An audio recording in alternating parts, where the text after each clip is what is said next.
Se você está pensando em comprar Maxi Renda ou outros fundos imobiliários do tipo papel, presta atenção no que eu vou estar te falando no vídeo de hoje. Eu sou Robson Andrade e sejam bem-vindos mais uma vez ao canal Mente de Milhão. No vídeo de hoje eu vim falar com vocês a respeito do Maxi Renda e dar algumas dicas também que são importantes aí, e eu acredito que vão ser bem importantes para você também investir com mais segurança e, claro, visar o melhor retorno a sua carteira de investimento. Só queria fazer primeiro uma pergunta e quero saber um pouco da opinião de vocês a respeito, né? Eu queria te perguntar o seguinte: para quem está comprando, investindo a longo prazo em fundos imobiliários, é interessante ou não olhar para o PVP daquele fundo imobiliário, se ele está barato ou não? Algumas pessoas geralmente falam que para quem investe a longo prazo, o preço não é tão importante assim, uma vez que ele vai mudar e vai variar, vai sofrer uma variação diversas vezes ao longo do tempo. Isso é verdade. Mas eu particularmente gosto de comprar ativos sempre com preço descontado, ou seja, fundos imobiliários ou ações que estão geralmente baratas e que têm qualidade nos seus indicadores. Para vocês, faz sentido ou não analisar por essa perspectiva?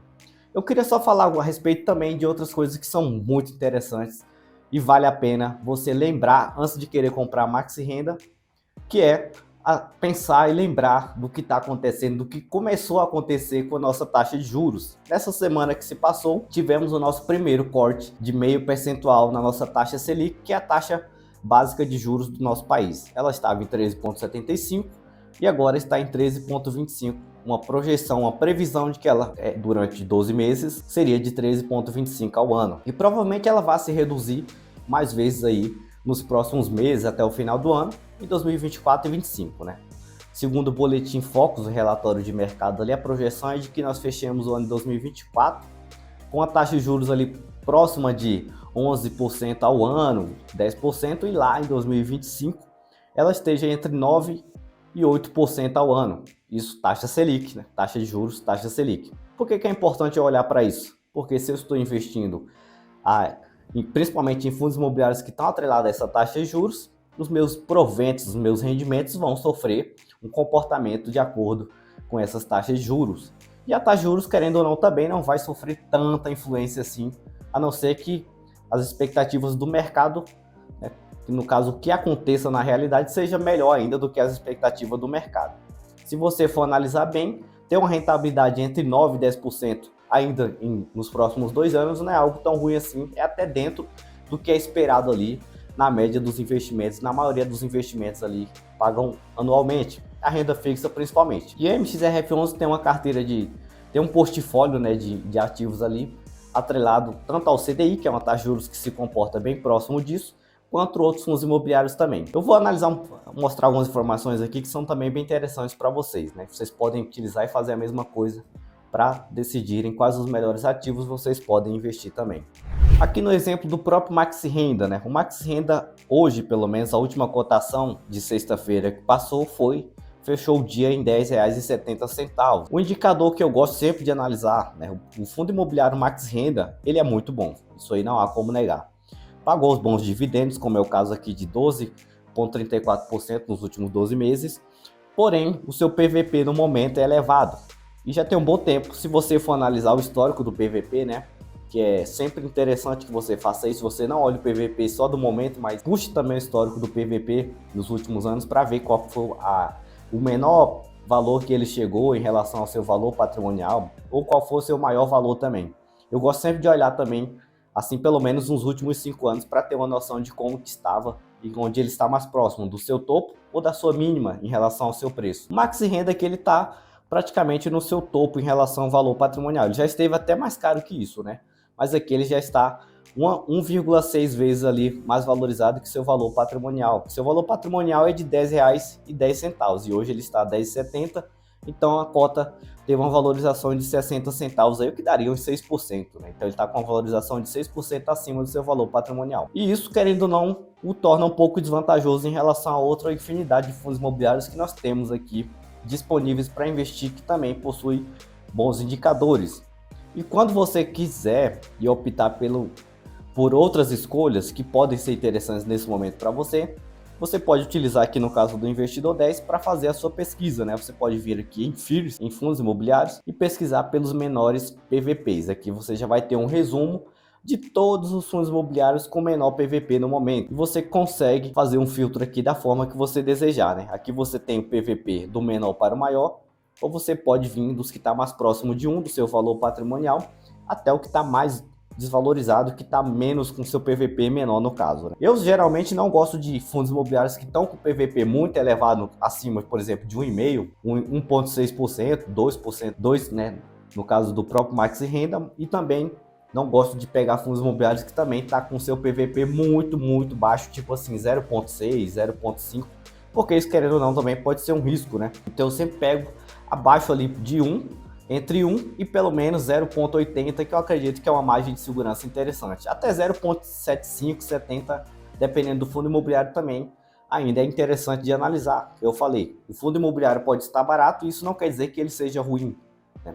É apenas uma questão de momento, e aí que as oportunidades surgem, porque enquanto o fundo imobiliário está caro e as pessoas estão comprando ele já com seu valor sobrevalorizado, consequentemente a tendência é que ele volte ao seu valor patrimonial, faça uma correção do seu preço. Se você já comprou ele caro, às vezes você perdeu a oportunidade de comprar ele barato. Então, muitas pessoas se apropriam disso, tá? Enquanto uns estão comprando no topo e quando começa a despencar o seu preço, as pessoas se desesperam e vendem, outros estão esperando esse momento acontecer para que elas comprem ainda mais barato.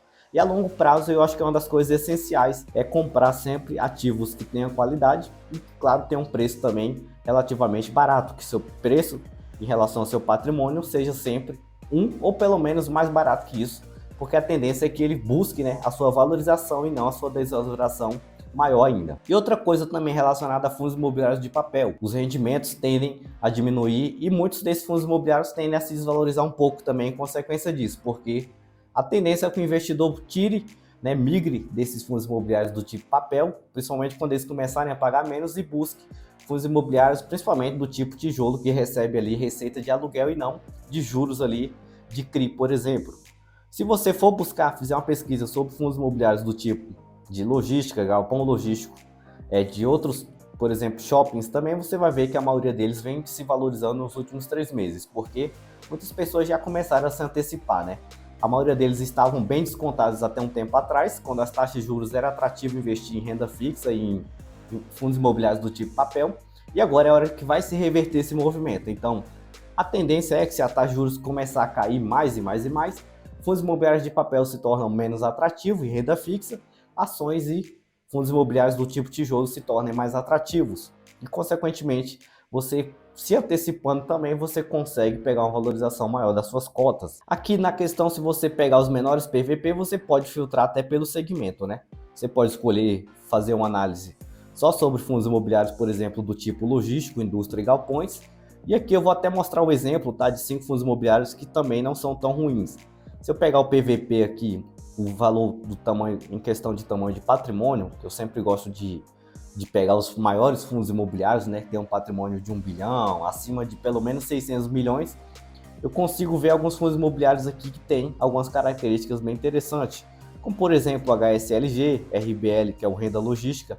Esse PATL11 também é um fundo imobiliário que às vezes vale a pena analisar, e aqui eu já tenho eles todos.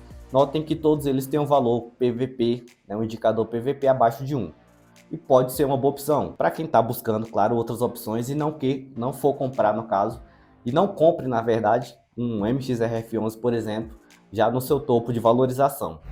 Outra coisa que também é importante que você analise, tá? Além do PVP. O PVP é só uma das opções de análise que você já tem aqui um resumo. Da mesma forma que se você for buscar também no mesmo site todos os fundos imobiliários que pagaram mais dividendos ali, você também vai ver que alguns chegaram a pagar quase 20% em 12 meses. E todos eles estão relacionados ali, principalmente ao quê? Taxa de juros alta. E isso, consequentemente, vai reduzir com o tempo. É questões de momentos ali da economia. E você analisando isso, né, e se antecipando, você consequentemente compra bons fundos imobiliários com desconto. Agora não é talvez a hora de focar só em fundos imobiliários que estão ali ligados a esses títulos, por exemplo, CRI, LCIs e até outros também títulos ali relacionados ao setor imobiliário, que estão diretamente ligados a essa taxa de juros. E o próprio Max Renda não está em um momento tão atrativo assim, o seu PVP já de 1,6, eu particularmente não acho ele tão viável para compra no momento, mas vai chegar um momento em que ele vai voltar lá para o seu valor patrimonial próximo de 10,10 centavos, né, que é o seu valor patrimonial. Antes era de 10,30, mas houve a emissão de uma nova emissão há um tempo atrás de mais cotas e, consequentemente, né, a divisão aí foi distribuída e o seu valor patrimonial reduziu. Então ele ficou mais caro ainda nesse sentido, uma vez que o seu valor patrimonial reduziu e o seu preço já estava valorizado. Você consegue se antecipar nesse sentido. E claro, se você vai investir em fundos imobiliários de tijolo, por exemplo, você tem que olhar os ativos que esse fundo imobiliário é composto. Imagine que você vai investir em um fundo imobiliário de tijolo que só tenha 3 galpões logísticos, por exemplo, alugados. E aí acontece alguma eventualidade e aí você deixa de receber 2 aluguel desses 3 galpões que você possui. Mais de 60% das suas receitas, o que vai gerar os seus proventos mensalmente, já se foram. E aí, como é que fica a situação? Então lembre-se sempre que esses detalhes fazem toda a diferença na hora de você montar a sua carteira de investimentos. Não só isso, como olhar as taxas de administração, quem é o gestor por trás desse fundo imobiliário. Os dividendos também são relativamente interessantes também. E claro, compor aí uma carteira mais segura e não só focar em um tipo de segmento, principalmente olhando aí para o que pode acontecer nos próximos 2-3 anos na nossa economia. Espero que você tenha gostado desse vídeo, se te ajudou de alguma forma. Se você tem alguma dúvida também, pode deixar nos comentários. Se você quer que eu traga mais vídeos falando sobre algum determinado assunto, algum tipo de segmento, algum fundo imobiliário, que eu faça uma análise com vocês aqui, pode estar compartilhando aí nos comentários a sua opinião, o que você idealiza, o que você quer que a gente traga aqui para o canal, que eu vou estar me dedicando aí a analisar esses comentários de vocês. Se você gostou desse vídeo, só peço que você pelo menos deixe seu gostei e se inscreva no canal. Eu vou ficando por aqui e até qualquer momento.